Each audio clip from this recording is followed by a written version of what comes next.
2007 D40 Nissan Navara STX. It's got the YD25 in it. Custom handmade front bar. Been high filled and painted by a mate.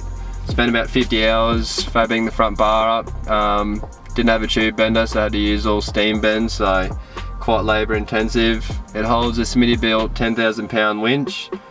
Just cheap eBay lights, light bar, and it does the job.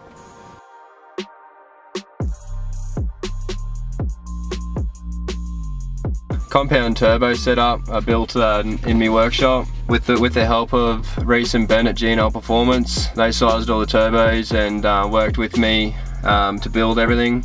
I did all the labour, get everything together. They sized everything and then tuned it all. Paying a shop to build everything, like a drop-off pickup, was way out of my budget, so building everything myself made everything really feasible. We're making 370 horsepower through a 32-inch tyre.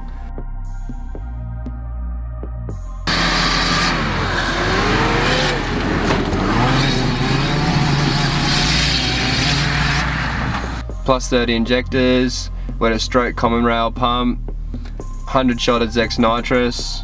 I've recently added an interstage cooler, so between my primary and the surprisingly massively dropped intake temps down. Both the turbos are off-the-shelf IHI turbos. I ended up losing count of how many hours I spent building the manifolds and changing and chopping stuff, but it'd be somewhere the manifolds and the exhaust and setting up the compound